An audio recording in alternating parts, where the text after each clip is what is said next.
അത് അവർ മാറിയിട്ടുണ്ട്. കാരണം എന്താണെന്ന് വെച്ച് കഴിഞ്ഞാൽ പണ്ട് ബുക്കിഷ് ക്രിക്കറ്റായിരുന്നു. ഇങ്ങനെ ബാറ്റ് പിടിക്കണം, ഇങ്ങനെ അടിക്കാൻ പാടുള്ളൂ, ഇങ്ങനെ ചെയ്യാൻ പാടുള്ളൂ.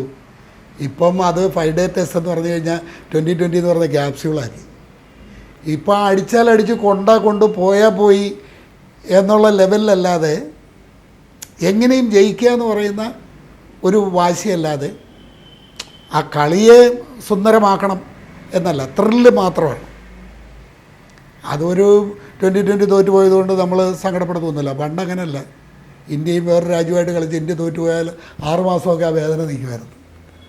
എന്ന് പറഞ്ഞ പോലെ ഇപ്പോഴത്തെ പല സിനിമകളും തിയേറ്റർ വിട്ട് പോരുമ്പോൾ നമ്മുടെ കൂട്ടത്തിൽ പോരുന്നില്ല. നമുക്കതിനെപ്പറ്റി ചർച്ച ചെയ്യാനോ അതിനെ ഓർത്ത് വേദനപ്പെടുത്താനോ സങ്കടപ്പെടാനോ ഒന്നും പറ്റുന്നില്ല. നമ്മൾ തിയേറ്ററിൽ തന്നെ വിട്ടിട്ട് പോരുകയാണ്. സിനിമയെ എപ്പോഴും പ്രേക്ഷകൻ വീട്ടിലേക്ക് കൊണ്ടുപോയാൽ മാത്രമേ സിനിമ ചർച്ച ചെയ്യപ്പെടുന്നുള്ളൂ.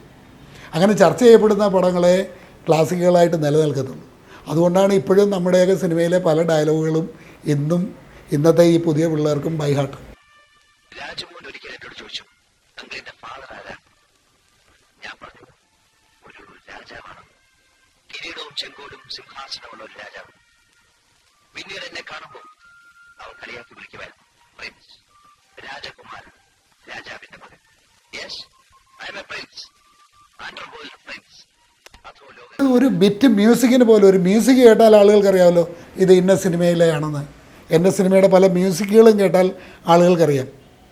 ഇപ്പോൾ SP വെങ്കടേഷ് എന്ന് പറഞ്ഞ ഒരു മ്യൂസിക് ഡയറക്ടറെ ഞാൻ കൊണ്ടുവന്നു. പല സിനിമകളും അങ്ങേരെ ചെയ്യിച്ചു. അങ്ങേര് സൗത്ത് ഇന്ത്യയിലെ അറിയപ്പെടുന്ന ഒരു സംഗീത സംവിധായകനായി.